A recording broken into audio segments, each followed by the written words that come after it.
Chef Danny here. Today we are making gumbo. I'm so excited to share this gumbo recipe with you today. What I have here on my board are all of the makings for the Holy Trinity, which is going to include bell peppers, some celery, some onion, and then I add a little bit of garlic and also a little bit of green onion to mine. So I'm going to tell you a little bit about that as I cut up my veggies for the Trinity. What we're making today is called Gumbo Ya Ya. And Gumbo Ya Ya is a mix between Creole and Cajun gumbos. And I'm going to tell you all about those as we get our cuts done. Creole gumbo always includes okra. Okra comes from South Africa, and this was incorporated into a lot of the Creole dishes.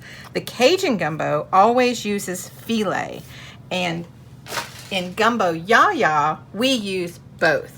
And I'm going to show you what filet is and where it comes from. But first, I'm going to get my bell peppers, my onions, and my celery cut up. And as I said, this is something called the Holy Trinity. Now, in traditional French cooking, we have something called a mirepoix, and mirepoix is going to be onions, carrots, and celery. But in our Cajun cooking, or a lot of Southern cooking, we use something called the Trinity, and we replace the carrots in the recipe with bell peppers. It just gives it a different flavor. So this is what we call the Holy Trinity. It's the basis of all Cajun, Creole, Southern flavored food. And I'm using all the colors of the bell peppers just to give a beautiful color to our gumbo. And when we make this gumbo, we like to make a lot of it. It's usually around the holidays, and we share it with a lot of family and friends. And we want to make sure that there's a bunch of it. Now, gumbo, the name itself means okra, but it can include a lot of different things. You can use meat. Last year I made a vegetarian version for my son. You can do whatever you want with gumbo. It's just incorporating a lot of different things into one pot. So today, the YaYa version is going to have chicken, shrimp, and sausage. We're going to cook those down into this gumbo. We're going to serve it over some jasmine rice. And of course, we're going to serve it with potato salad in the gumbo. And no true Southern person would eat their gumbo without the potato salad in the gumbo itself. And I will show you what that looks like at the end of the video. I'm finishing off the last of my bell peppers, and I just wanted to go over the way that I cut the bell peppers. So the first thing that I did was I cut them in half, and then I removed the seeds and the ribs, which is the white on the inside.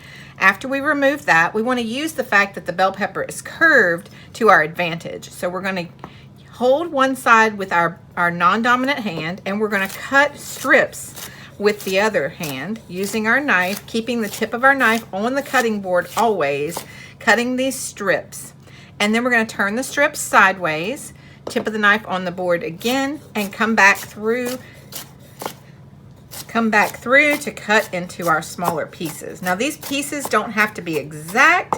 We need them to kind of be around the same size because we want them to cook down at the same time. So we're going to get them all cut up. I'm going to do the onions the same way. So the way that the Trinity works is that we've got to have half onion, and the other half will be equal parts of bell pepper and celery. And I'm making 2 full pots of gumbo today, so I'm getting quite a lot cut up. So now I'm going to get the onions cut up, and the garlic and the celery.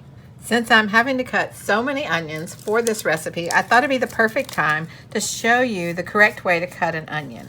So the first thing we're going to do is, with our non-dominant hand, we always use what's called a bear claw, which means our fingers are curved down and our knuckles are protecting our fingertips from the knife. So what we want to do first, we'll peel off any little excess skin that's on the outside, and we want to cut through this end of the onion and cut that end off. Then we're going to turn it around and cut through this end of the onion, cut that off. We're going to take the edge of our knife and we're going to just cut through the top layer of this onion, and then we're going to pull that top part off. That's going to peel the onion all in one swoop. Now, once we have it peeled, we're ready to cut it.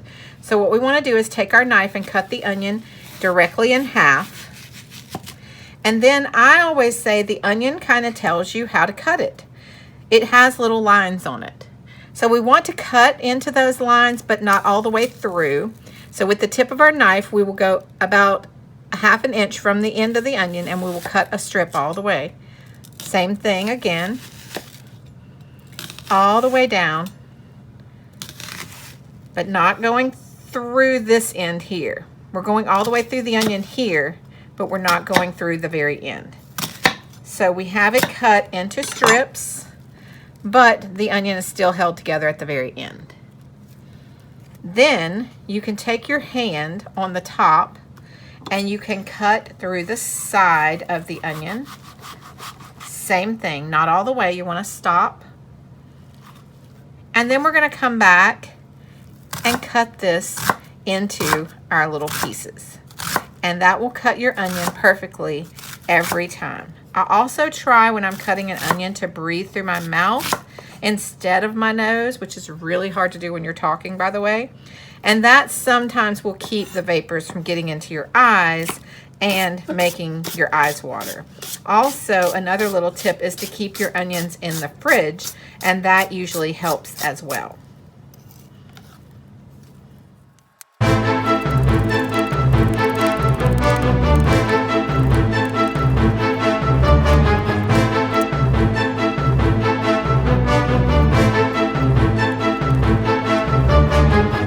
Now that we have our Trinity cut up, we have our bell peppers, we have our celery, we have our green onions, and we have our garlic, and a whole bowl of chopped onions. We are ready for those 2 big pots of gumbo. But the first thing that we have to do is render down some fat from our sausage to help to cook our Trinity in. So I have some sausage here. You can use any kind of smoked sausage that you like. You don't want to use a fresh sausage for this, definitely smoked. We want to cut the sausage a little bit on a bias or at an angle. And the reason for that is we have more surface area. So if we put a piece of sausage in the pan like this, that whole area is touching the bottom of the pan and rendering that fat. If it's just a round piece like this end, it's a smaller area that's touching the pan. So we're just trying to get as much fat rendered from this sausage to cook down our Trinity in. So we want to make sure that we cut it on an angle or a bias. Now I'm going to cut up all of this, and we're going to get started in our pans. I have 2 over on the range. I'm using cast iron today because it conducts the heat the best, and it's going to help us make a really good gumbo. I'm making the gumbo for a lot of different people today, so I'm making 2 batches. But you can definitely use the recipe that I will link to this to make a single batch, or you can double it or triple it. Gumbo tends to feed a lot of people. So I'm going to go ahead and get this all cut up, and then we'll meet over at the range. As you can see, I have 2 pots, one here and one here, that I'm going to make gumbo in, but I'm going to concentrate on this one to show you the process of putting this all together. So I've turned on the burner, and what we want to do first is put a little bit of olive oil down in the bottom of the pan. Now the sausage is going to render a good bit of fat, and that's what we want, so we don't need too much olive oil. We're going to go ahead and get our sausage in here and let it start browning off on the bottom. We're going to build a lot of flavors in this pot, and we want to start with the fat from that sausage. So we're going to let this cook till that sausage gets some beautiful color, and it's going to render the fat down, and then we'll remove the sausage from the pan, and we are going to use that fat to cook our veggies in.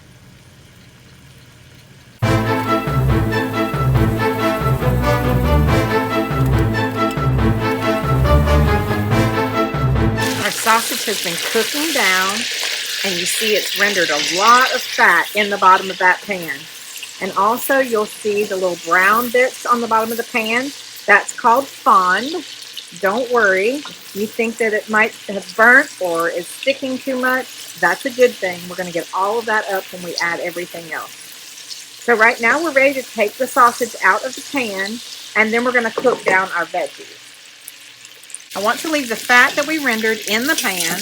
I want to leave all that flavor on the bottom of the pan as well. So I'm going to get the sausage out and put them in a bowl.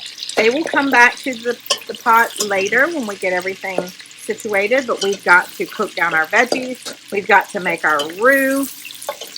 And I do my roux a little different for my gumbo, so I'm going to show you that technique. There will be people that do a different way to make their roux.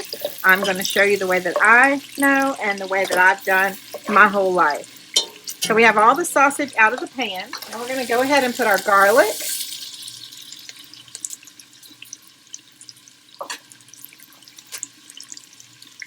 celery,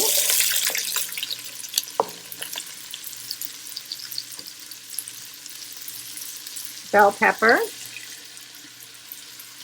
and the onion. Now I'm putting half of it in here because remember the other half is going into my other pot. We're going to let that cook down until the veggies start to sweat and start to fall apart slightly. And then we'll be ready to build our gumbo.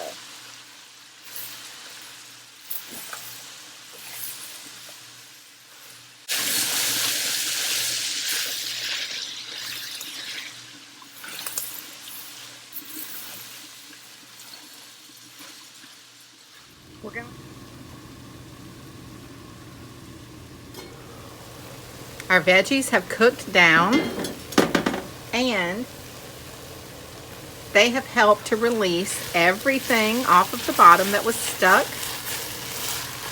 Now we have beautiful flavor and color to our veggies that's going to flavor and color our gumbo as well.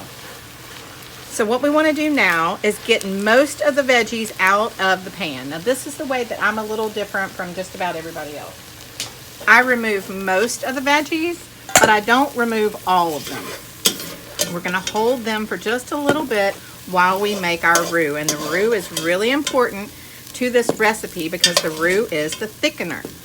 We're also going to add okra, which is a thickener as well, and so is filet. All right, you see how I've left just a little bit of the veggies still in the pan. We're going to do 1 stick of butter. This could be any kind of fat. A roux is equal parts of fat and flour. So I'm using butter, but I'm cutting it into small pieces because I want it to melt pretty quickly. We could use oil. We could use lard, any kind of fat. It's equal parts fat and flour. And when my butter gets melted, I also have half a cup of flour to add because 1 stick of butter is 1/2 cup. So we're going to add equal parts of flour. This is just an all-purpose flour, and we're going to cook it until we see a peanut butter color. And that's going to happen pretty quickly. Now some people will cook it and make a darker roux, and that's fine. You can do that as well. Traditionally a Cajun gumbo would have a little bit darker roux, but I don't do a really dark roux. I do kind of a medium color. All right, our butter has pretty much melted. I'm going to go ahead and sprinkle the flour into the pan. And this is going to look like we messed everything up. It's going to get thick, and it's going to look like you've lumped up the whole thing, and it's going to look like this, uh-oh, we made a mistake. But we didn't. This is what it's supposed to look like. So we want to cook this a little while until we get a little bit more color to it. We also have to cook it to make sure that we get that raw flour taste out of it. We don't want a raw flour taste in there. So I'm going to give this just a minute, and we're going to get it all cooked down and then start adding our broth.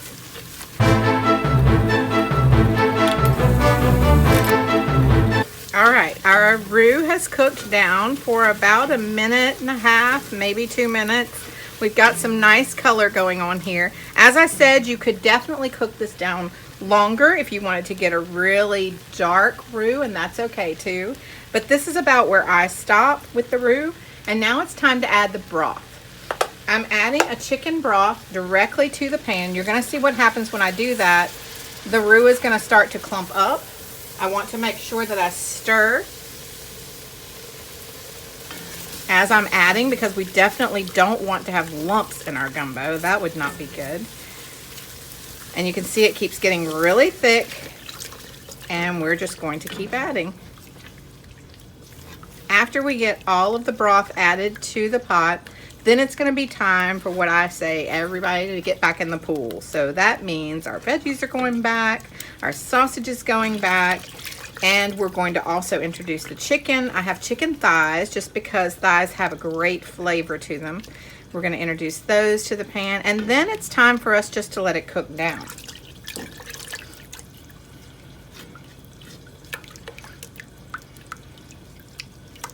All right, so when I get to this point, before I get all the broth in there, I like to go ahead and introduce a little bit of filet. Now, this is very unusual too, and most people don't do their gumbo this way, but I like to have filet as part of the base and build up that flavor in the gumbo as it's cooking. Filet comes from the sassafras plant. It is the ground up leaves of the sassafras plant, and it is a beautiful addition to our gumbo. The roots of the sassafras plant are used to make root beer and sarsaparilla. So it's an all-around plant. All right, so I've got that in there. Now it's time to add more broth.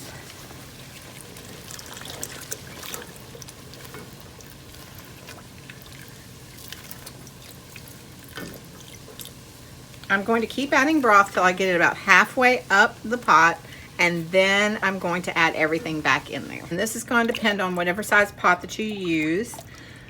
I'm going to show you why you don't want to fill it more than that. So we've got to add everything back in here. So we're going to put the veggies back. All of the juice that was with the veggies. We're going to add our sausage back and all of the juice that's with the sausage. And we're going to add some chicken. I'm going to go ahead and stir this. Want to make sure that nothing is stuck on the bottom. All right, we're going to add some chicken thighs. And you can see this pot is going to be really full. So we'll have to add more broth, I'm sure, at some point. But right now, we just need all of this to cook down. Now, I'm adding the chicken thighs with the skin on. I use thighs because there's a lot more flavor in the thigh meat. Later, we may pull the skin out of the broth because it tends to look kind of weird in there. So that's all I can fit in that one. We're going to let that cook down until the chicken cooks all the way through. And then we have lots more to add to our pot. What I like to do is buy okra from the farmer's market and cut it up and put it in the freezer. I save it in little bags in the freezer just for my gumbo around the holidays. So I'm going to go ahead and add the okra. I'm going to add it to my pot too. And we're going to let all of that cook down with the chicken, the okra, everything cooking down, marrying the flavors all together, thickening up. And then when we come back, I will show you how we finish off our gumbo. You can see that our gumbo has been cooking down for about an hour. The sauce has thickened up really nicely. The chicken is fully cooked through. Everything is starting to come together. We've got to add a few more things to our gumbo. So the next thing that we're going to add is our shrimp. I like to do the frozen IQF shrimp. I make sure that they're local shrimp. I get them peeled and deveined, but I leave the tail on for flavor. Now I like them this way because it makes it easy to add it right to the pan. You can do fresh shrimp if you'd like. You're going to have to peel and devein them. And then I like to add the green onions. Once that shrimp is fully cooked, then your gumbo is ready to serve. And we're going to serve that with a jasmine rice and our potato salad. You could also add crab to this. You could also add oysters at the last minute. There's lots of different things that could be added to the gumbo. You just have to make it your own. So next up, we're going to do the potato salad, and I'll show you what a bowl of gumbo looks like.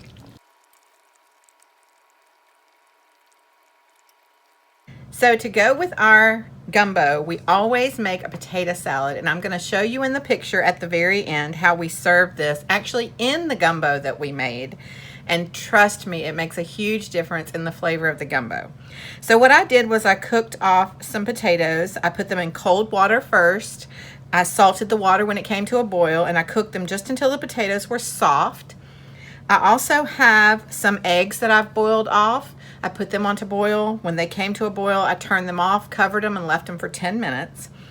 I have here things that we're going to mix into our potato salad. So I first have some mayo. We're going to add that. And this is a potato salad that you could use for a lot of different things, but it's very German-esque because it has so much mustard in it. It does have the mayo, but it has a lot of mustard as well. And this is a regular yellow mustard. You could use a Dijon mustard if you'd like, or you could use a whole grain mustard, whatever is your favorite. Also have some chopped onions. I'm going to put those in there, and that's optional as well if you don't like the chopped onions. And now I usually like to put some dill pickles, but today I'm going to do just some fresh dill in there.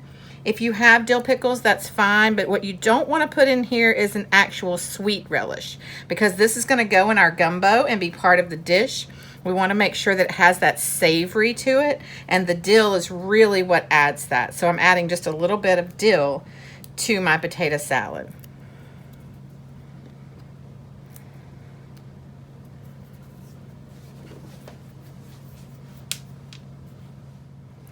I'm going to show you a little trick how I like to cut up the boiled eggs, and that's the last thing we're going to add except for some salt and pepper. But I like to take the top of the egg and cut little hash marks in the top, not going all the way through, but about halfway. Turn it sideways and do the same thing.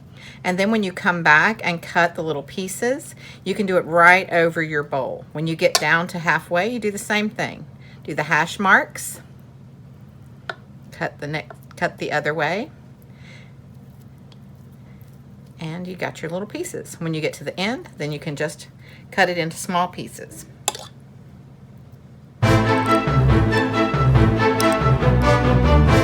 Once we get all of our egg in here, then we're just simply going to mix this up. We're going to taste it and see if it needs a little bit of salt and pepper. We will add that if it does. And then we're going to serve this right inside of our gumbo bowl.